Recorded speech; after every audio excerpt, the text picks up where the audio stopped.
Bismillahirrahmanirrahim. Assalamualaikum warahmatullahi wabarakatuh. Innal hamdalillah nahmaduhu wa nasta'inuhu wa nastaghfiruh wa na'udzu billahi min shururi anfusina wa min sayyiati a'malina.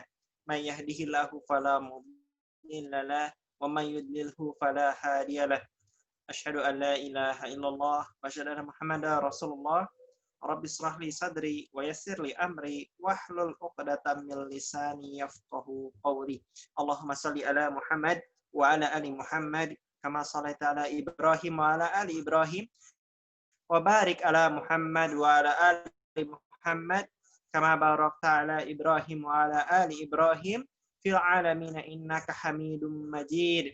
Ya ayyuhan nasu taqu rabbakumul ladzi khalaqakum min nafsin wahidatin wa khalaqa minha zawjaha wa batha minhuma rijalan katsiran wa nisaa'a wattaqullaha alladzi tasaaluna bihi wal arham innallaha kana 'alaikum raqiba. A'udzubillahi minasyaitonir rajim. Bismillahirrahmanirrahim. Mari kita mulai pertemuan ini dengan basmalah bersama-sama. Bismillahirrahmanirrahim. Insyaallah kita akan membahas materi penutup dari Perang Badar. Kita sudah membahas sebab Perang Badar, sebelum Perang Badar, berlangsungnya Perang Badar. Sekarang insyaallah yang kita bahas adalah apa yang terjadi setelah Perang Badar. Nah, jadi ini ya, kalau setelah Perang Badar tentu saja apa yang terjadi ketika perangnya selesai dan dampak-dampak. Baik, yang pertama dari korban Perang Badar bahwa ya kaum muslimin mengalami luka-luka, tentu saja luka-luka yang serius ya dari Perang Badar, bukan luka yang main-main, ada yang ya macam-macam lah, tertusuk, ada yang terpanah, ada yang meninggal. Walaupun malaikat sudah turun membantu muslimin, tetapi tetap saja Allah memberikan kehormatan kepada muslimin, adanya yang syahid di medan jihad dan juga ada yang terluka. Nah, jadi teman-teman, nanti di akhirat, insya Allah bagi orang yang memiliki ini ya syahid, maka dibangkitkan akan dengan luka-lukanya, dengan darah-darahnya sebagai kemuliaan bagi ia nanti di yaumil mahsyar, yaumil qiyamah, sebagai ini ya bukti saksi tentang amal baiknya. Termasuk juga luka-luka di jalan Allah dan juga termasuk air mata. Jadi bagi yang menangis di jalan Allah, bagi yang berkeringat di jalan Allah, bagi yang luka-luka di jalan Allah, semuanya insya Allah akan menjadi saksi dan jadi amal tersendiri. Makanya kenapa para sahabat mendapatkan luka-luka, yang insya Allah mereka menjadi mulia nanti di akhirat nanti dengan luka-lukanya. Tentu bukan berarti perang mencari luka ya, tidak. Cuman kan namanya perang, ada luka itu tidak terhindarkan. Nah, jadi kalau dari 313 orang, ada 14 yang syahid dari Perang Badar. Berarti kurang lebih sekitar 300 sisa dari pasukan muslimin. Berarti ya 14 dari 300, berarti kurang lebih 1 dari 20 orang. Ya, 1 dari 20 orang itu meninggal di Perang Badar kalau dilihat dari perbandingannya. Terdiri dari 6 muhajirin dan 8 ansor. Muhajirin istimewa ya. Walaupun yang perang sangat sedikit, tapi ternyata jumlah yang tewas tidak begitu jauh dari ansor, menandakan bahwa muhajirin berperang serius sampai korbannya mungkin secara ini proporsi lebih banyak, walaupun secara kuantitas lebih sedikit. Tapi dari pihak Quraisy korbannya jauh lebih banyak. Dari 1.000 orang, ada 70 tewas dalam peperangan, 70 lainnya ditawan, dan banyak di antara mereka itu luka-luka dan pulang tunggang langgang meninggalkan harta-harta mereka di medan jihad. Makanya kenapa harta rampasan perang banyak yang ditinggalkan. Sebutlah perisai, hewan tunggangan, pedang, itu bukan harga-harga yang murah. Cek, cek. Mudah-mudahan masih terdengar, teman-teman. Cek. Ya, baik. Kita lanjut. Ya, akhirnya selesai berperang, orang-orang tidak berpulang ini ya, tidak terorganisir para musuh-musuh Islam di sana, orang-orang kafir dari Makkah, dari Quraisy, mereka pulang bercerai-berai. Ada yang lewat lembah-lembah, gunung-gunung, ada yang mungkin gurun pasir kemana dulu, semuanya tapi pulang menuju Mekah, namun ini ya tidak terpimpin, acak-acakan, sehingga sampai Mekah pun mereka berangsur-angsur. Kemudian Rasulullah memaki-maki orang-orang Mekah yang tewas di perang Badar. Kenapa? Karena memang ini ya, kenapa saat ada nabi dari Quraisy, seharusnya Quraisy yang paling dahulu membela, ini yang didapatkan adalah Rasulullah malah terusir dari kotanya sendiri. Padahal adanya nabi, adanya Rasul di kota Mekah seharusnya menjadi kemuliaan bagi orang-orang Quraisy. Nyatanya malah yang paling keras permusuhannya adalah dari keluarganya sendiri, dari kabilahnya sendiri, yang seharusnya mereka lah yang membela Nabi. Jadi Nabi kecewa sebenarnya kepada ini ya, peserta yang malah memerangi Nabi di perang Badar. Hanya ada 24 pembesar para pemimpin Quraisy, tentu saja yang mereka ini ya, hadir di Darun Nadwah pada banyak musyawarah, tewas, dan akhirnya dicarikan sumur yang paling busuk baunya, yang memang airnya tidak baik, kemudian dilempar ke dalam sumur tersebut dan ditumpuk batu, nanti ditutup-tutupnya. Jadi dihinakan, tidak ini ya. Kalau muslimin dikubur, disolatkan, dikubur dengan kemuliaan, namun mereka dilempar ke dalam sumur yang busuk di lembah Badar. Di sana Rasulullah menyuruh mereka satu persatu dengan nama ayah mereka, wahai Fulan bin Fulan. Di sini apa ya? Atas hikmah Allah Subhanahu wa taala, orang-orang yang terbunuh di ini makin sakit hati. Tentu saja jasad itu aslinya kan sudah meninggal ya. Namun Allah kembalikan ruhnya sehingga mereka tiba di jasad mereka. Tentu saja jasadnya tidak bisa bergerak seperti orang hidup, namun mereka bisa mendengar apa yang Rasulullah serukan. Lalu Rasulullah bertanyalah kepada mereka, bukankah benar janji Allah, azab Allah? Ini menambah kesedihan mereka, karena ya sudah, itulah perpisahan terakhir mereka dengan Rasulullah, berupa kehinaan, panggilan-panggilan yang menyedihkan. Kemudian, tadi kita bahas orang-orang yang pulang ke Makkah, yang serabutan. Maka orang yang pertama di Makkah adalah Al-Haisuman bin Abdullah Al-Khuzai. Ia dihampiri oleh orang-orang, dikerumuni, ingin ditanyai kabarnya. Tentu saja ini perang ya, belum ada kabar menang kalahnya.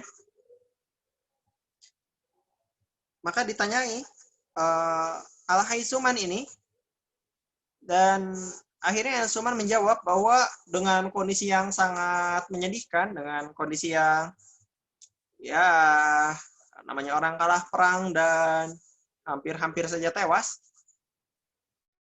maka Al-Haisuman pun menjelaskan bahwa pembesar ini dia telah tewas, ia telah tewas. Jadi Abu Jahal, Utbah, Syaibah, dan seterusnya diceritakan mereka tewas di Badar. Dan orang-orang kaget, dikira Al-Haisuman ya gila, ya sakau, ya mabuk, ya apa, karena memang perang juga mengerikan. Makanya kadang orang suka gila setelah berperang. ternyata saat dites, ditanyakan tentang keadaan Sofwan bin Umayyah yang ada di hadapannya, yang duduk di Hijr Ismail, maka Al-Haisuman pun menjelaskan bahwa itulah Sofwan baik-baik saja. Bahkan Umayyah bin Khalaf tewas di Badar. Jadi ini memang kabar yang tak dikira-kira ya. Keluar dengan pasukan yang sangat siap, 1.000 orang, dengan alat perang yang serius, tiba-tiba mereka pulang dalam keadaan terhina. Abu Sufyan akhirnya tiba di Mekah dan diminta duduk oleh Abu Lahab. Nah, akhirnya setelah duduk, Abu Sufyan pun ditanya, dan Abu Sufyan menceritakan bahwa mereka tidaklah datang ke lembah Badar kecuali hanya untuk menyerahkan pundak-pundak mereka untuk dibunuh atau ditawan sesuka kaum muslimin. Di situ ada budaknya milik Abbas. Abbas kan tertawan ya. Walaupun tertawan dengan lebih dihormati karena memang ini paman Rasulullah yang di Mekah selalu membela dan ikut perang pun terpaksa. Ada istri Abbas, Ummu Fadl, dan akhirnya Abu Rafi, yaitu budaknya, menjelaskan tiba-tiba memotong pembicaraan Abu Lahab bahwa itulah malaikat, makhluk putih bercak yang naik tunggangan, naik turun dari langit ke bumi untuk membunuh orang-orang pasukan Mekah. Jadi Abu Sufyan memang mengakui makhluk itu ada dan terlihat, dan Abu Sufyan tidak menyalahkan orang-orang. Nah, teman di sini Abu Lahab yang pengecut ini tidak mau ikut perang karena takut, dia malah marah. Akhirnya Abu Rafi tadi ditangkap, dijatuhkan, ditunggangi, dan dipukul sesukanya. Di sini Ummu Fadl marah, karena ini budaknya, bukan budak Abu Lahab. Apa urusannya budak dia dipukul seperti itu? Akhirnya diambil satu tongkat, dipukul dengan keras, tung, kenalah kepala Abu Lahab terbuka, luka menganga. Di sini Abu Lahab kesakitan, dan Abu Lahab pulang dengan malu, yang siapa sangka bahwa Allah mengirimkan azab melalui diantaranya pukulan tersebut, lukanya bukannya sembuh, malah terbuka, dan semakin parah, akhirnya merambat ke sekujur tubuhnya, dan sekujur tubuhnya pun akhirnya kena penyakit kulit, penyakit adasah ya, atau bisul sekujur tubuh yang menular. Maka orang-orang pun jijik dengannya, karena memang itu sangat menjijikkan, dan bangsa Arab juga sangat takut terhadap penyakit itu. Sampai meninggal Abu Lahab, dan beberapa hari meninggal, anaknya tidak mau mengurus. Padahal Abu Lahab sangat membangga-banggakan anaknya di hadapan orang-orang. Akhirnya karena protes orang-orang, karena bau yang sudah sangat menyengat, maka akhirnya ulama berbeda pendapat. Ada yang bilang bahwa Abu Lahab jasadnya dilempar keluar Mekah. Ada yang bilang bahwa digali saja lubang di dekat situ, lalu didorong-dorong dengan tongkat masuk ke dalam lubang, lalu ditutupi, dilempari dengan batu. Jadi memang dihinakan oleh Allah Subhanahu wa taala di dunia dan di akhirat. Sedangkan istrinya Ummu Jamil meninggal sudah sejak lama. Dia tercekek oleh tali sabut yang dipintal, sebagaimana kita baca di Quran surat Al-Lahab, wa imra'atu hammalatal hatab fi jidha hablum mim masad. Tercekek dan terjatuh ya saat membawa kayu-kayu. Terhina juga sama. Nah, Quraisy malu sekali sebenarnya dengan kekalahan tersebut. Akhirnya mereka untuk supaya tidak bertambah terlihat lemah, maka melarang orang-orang Mekah untuk menangis dengan larangan yang kuat. Makanya orang-orang akhirnya menahan tangisan mereka. Padahal itu menambah siksa bagi mereka, karena menahan tangis, tidak menangis, hanyalah menyesakkan dada. Itulah, jadi mereka bertambah-tambah siksanya, bukan hanya kepada anggota perang Badar, juga dengan keluarga-keluarga yang ada di Mekah yang ditinggalkan. Berita kemenangan muslimin tersebar. Kita lanjut ya. Jadi berita kemenangan muslimin sekarang tersebar baik di Madinah maupun di tempat-tempat lain. Akhirnya berita cepat tersebar bahwa muslimin menang. Nah, di sini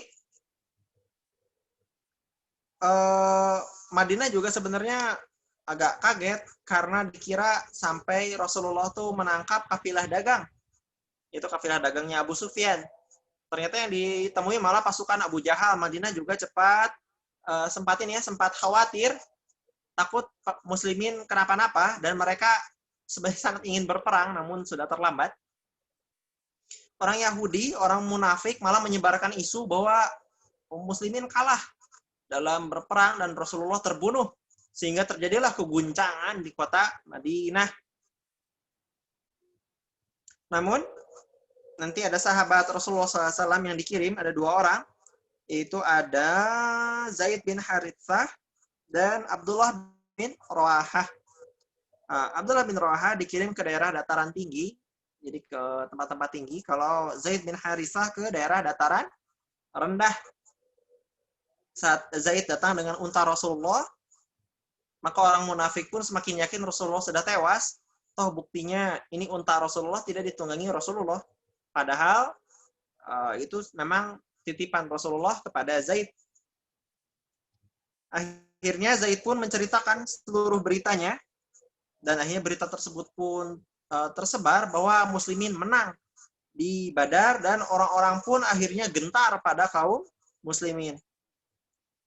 Ada sedikit tambahan ya, bahwa Utsman bin Affan memakamkan putri Rasulullah, yaitu Ruqayyah binti Rasulullah, karena memang Ruqayyah sudah sakit dan Utsman yang menjaganya, sehingga Utsman malah diminta Rasulullah untuk tidak ikut perang Badar, padahal mungkin aslinya pengen ikut banget, tapi akhirnya Utsman menjaga putri Rasulullah sampai wafatnya.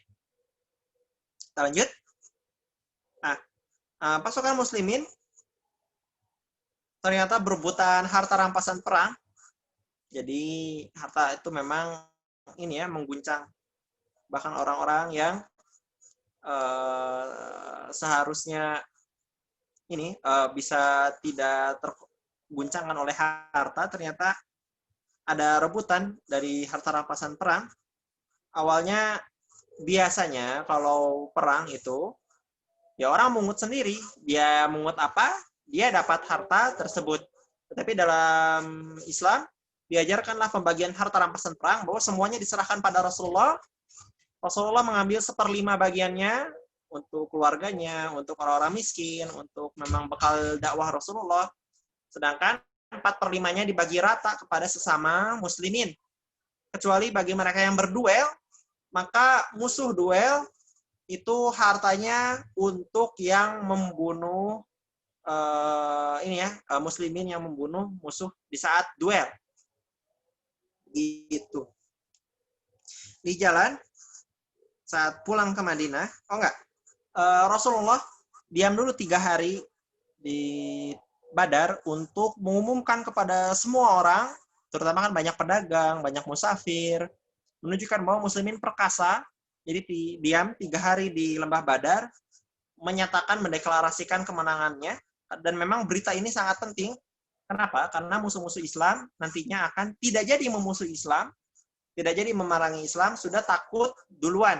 Dan inilah yang sangat berharga dalam suatu kemenangan dalam perang, agar musuh tidak jadi menyerang. Nah, kemudian pulang, harta tersebut akhirnya dititipkan dulu, pengurusannya adalah Abdullah bin Ka'ab, namun sampai As-Sofro, akhirnya harta tersebut dibagikan. Adapun tawanan, maka mereka dibawa seluruhnya ke Madinah. Ada 2 orang yang dibunuh, yaitu ada An-Nadhr bin Al-Harith dalam tawanan, dan juga ada Utbah bin Abi Mu'aid. Keduanya adalah merupakan musuh Rasulullah yang sangat keras permusuhannya pada Rasulullah, yang menimbulkan banyak bencana pada muslimin di kota Makkah. Akhirnya duanya dieksekusi sebagai penjahat perang.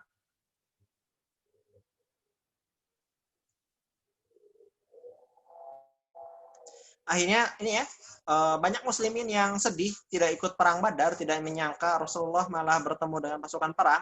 Disangka hanya syariah biasa, ma'rokah biasa, ternyata malah berperang dengan perang yang sangat besar dan bersejarah dengan penuh kemuliaan. Hanya orang-orang pun yang meminta maaf pada Rasulullah dimaafkan. Toh memang dari awal Rasulullah tidak mewajibkan. Nah, sampai di Madinah, Rasulullah disambut dengan kegembiraan, dan akhirnya banyak orang-orang yang belum masuk Islam pun masuk Islam, termasuk orang-orang yang berpura-pura masuk Islam karena mereka tidak punya lagi tempat sebagai pemuka kalau misalkan masih dalam agama musyrik. Jadi mereka pura-pura muslim untuk nantinya menjatuhkan muslimin sebenarnya. Rasulullah meminta para tawanan perang diperlakukan dengan sebaik-baiknya. Maka ya muslimin pun benar-benar melakukan tawanan dengan sebaik-baiknya. Mereka diberikan roti, sementara sahabat hanya makan kurma saja. Kurma itu kan tidak terlalu enak ya, kalau terlalu banyak, kalau ini jadi ya, bahkan orang Arab sekalipun melihat kurma itu bukan makanan yang harus dimakan banyak-banyak. Tetapi roti itu makanan mewah pada zaman itu, makanan yang enak dibandingkan dengan kurma. Maka tawanan pun terharu atau terkagum, tersanjung dengan perlakuan muslimin. Nah, akhirnya dimusyawarahkanlah oleh Rasulullah, oleh Abu Bakar, oleh Umar, apa yang harus dilakukan pada tawanan ini, termasuk oleh para sahabat-sahabat Rasulullah yang lainnya. Maka Umar berharap agar semua tawanan dihukum mati oleh kerabatnya sendiri. Nah, jadi siapa keluarganya di Madinah, enggak, itu tawanan-tawanan Badar yang tertangkap, menunjukkan supaya muslimin itu kuat. Muslimin tidak berbasa-basi terhadap kebaikan, dan musuh jangan sampai memusuhi muslimin atau mendapatkan hukuman mati. Ini pendapat Umar. Sedangkan kalau Rasulullah dan Abu Bakar berharap tawanan itu ditebus saja. Mudah-mudahan belakangan dapat hidayah. Ternyata sahabat Nabi juga yang lain setuju terhadap hal tersebut. Ternyata besoknya Rasulullah dan Abu Bakar sedang menangis. Kenapa menangis? Karena ternyata Allah Subhanahu wa taala membenarkan pendapat Umar bahwa kaum muslimin bila sedang dalam kondisi lemah, dalam kondisi yang masih belum menang, masih banyak musuhnya, harus tegas terhadap musuh-musuhnya supaya musuhnya gentar dan tidak jadi memusuhi muslimin, tidak jadi memerangi muslimin. Begitu. Jadi memang pelajaran mahal ya. Akhirnya tawanan pun dijual kepada ya masyarakat Mekah sesuai dengan kedudukannya. Ada yang dijual 1.000, 3.000 atau 4.000 dirham. Nah, 1 dirham itu kurang lebih 92.000. Nah, akhirnya ada sebagian tawanan itu yang ditebus, ada sebagian tawanan yang tidak ditebus, maka mereka disuruh untuk mengajarkan baca tulis kepada penduduk Madinah. Jadi penduduk Madinah itu petani, jadi tidak banyak yang bisa baca tulis. Sedangkan pedagang harus bisa baca tulis. Maka yang Bapak Mekah banyak masyarakat yang bisa baca tulis. Dimintalah tawanan perang untuk mengajarkan. Oke, kita. Oh iya, karena ini ya kalau untuk kisah Zainab dan Abul As, sebenarnya panjang sekali kisahnya. Saya kira tidak bisa saya jelaskan di video ini. Intinya karena Rasulullah bertarung di Perang Badar dalam bulan Ramadan, maka Idul Fitri yang dirasakan oleh Rasulullah di saat kemenangan tersebut terasa sangat spesial, terutama oleh kaum muslimin yang menjadi peserta Perang Badar. Baik, demikian yang dapat disampaikan. Kalau ada bertanya, boleh silakan. Mari kita bersalawat kepada Nabi kita. Allahumma shalli ala Muhammad wa ala ali Muhammad kama shallaita ala Ibrahim wa ala ali Ibrahim wa barik ala Muhammad wa ala ali Muhammad kama barakta ala Ibrahim wa ala Ibrahim fil alamin innaka Hamidum Majid. Ya silakan bertanya. Tidak. Insyaallah saya tunggu.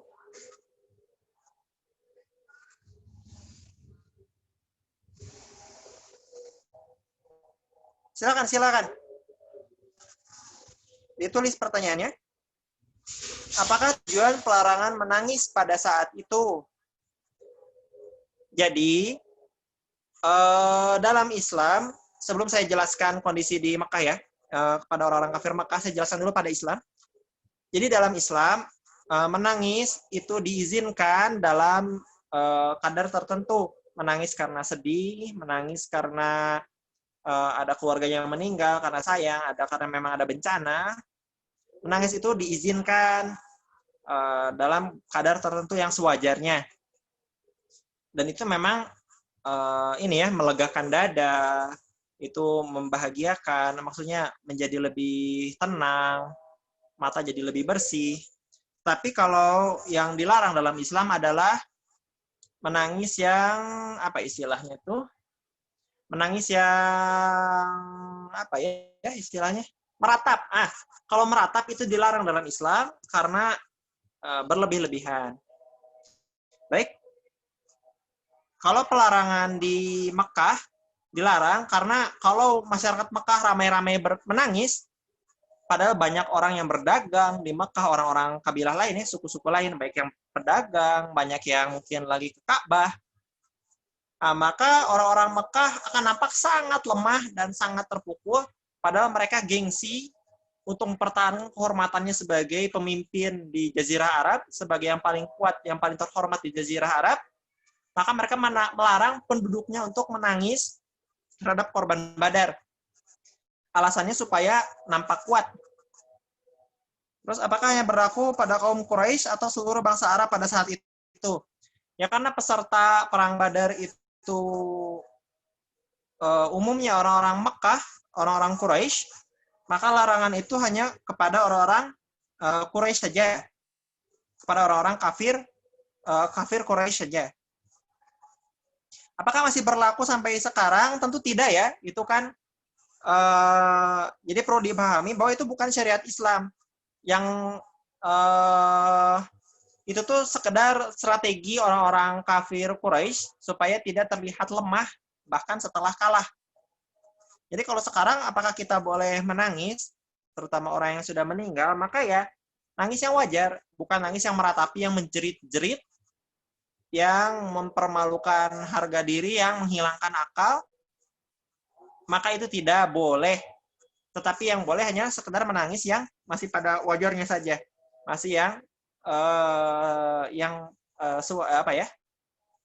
yang tidak menghilangkan akal, yang masih menjaga kehormatan, yang tidak histeris, menangis yang seperlunya kalau memang ada keluarga yang meninggal. Tapi tentu jangan terlalu lama, makanya ada tazkiyah atau hiburan. Mungkin 3 hari ya seharusnya sudah berhenti tangisan tersebut. Rampasan perang itu berupa apa saja? Rampasan perang banyak ya, ada kendaraan, ada tameng, ada baju zirah, ada pedang, ada bahkan uang. Jadi orang saat berperang itu kan mereka membawa barang-barang mahal. Baju perang itu mahal. Helm perang, tameng, pedang, itu semua barang-barang mahal. Bukan barang-barang murah. Dan juga termasuk ada uang. Jadi kalau misalkan habis duel atau habis perang, maka orang-orang yang tewas di medan perang, apalagi musuh, yaitu diambil-ambili, itu baju perangnya, tamengnya, pedangnya, uang-uangnya, semua diambil sebagai rampasan perang, kuda-kudanya. Bahkan kalau di perang lain, bukan di perang Badar, itu sampai perempuan-perempuannya, anak-anaknya, sampai hewan-hewan ternaknya. Jadi dijadikan budak ya untuk perempuan dan anak-anaknya. Jadi dalam Islam, misal musuh ya, jadi dalam medan tempur, misalkan musuh ada banyak perempuan yang berpartisipasi dalam berperang, maka itu dijadikan budak, dan posisinya nanti sebagai budak itu mirip seperti istri dalam Islam, walaupun memang kalau istri kan tentu ini ya harus adil, harus banyak segala macam, dan tidak bisa bisa menuntut cerai, jadi lebih jelas haknya. Tapi kalau budak itu diperistri tanpa tentu ya tanpa harus berlaku adil, yang jelas hidup layak harus. Tapi kalau adil atau jatah malam ya, istilah jatah malam dalam pernikahan itu tidak perlu. Apa tujuannya? Supaya perempuan-perempuan tersebut keturunannya semuanya muslim. Karena kan kalau perempuan tersebut diperbudak oleh muslimin, jangan bayangkan perbudakan yang kejam seperti orang-orang barat lakukan. Perbudakan dalam Islam itu tidak kejam ya. Semuanya harus dipenuhi. Makannya, tempat tinggalnya, pakaiannya. Makanya mirip seperti istri, namun bedanya kalau istri itu kan ada hak untuk menuntut cerai, ada hak untuk waris, hak segala macam. Kalau budak, maka itu dijadikan posisinya sebagai budak tapi istri, ya budak istri lah mungkin lah biar lebih gampang ya. Supaya nanti anaknya semuanya jadi muslim.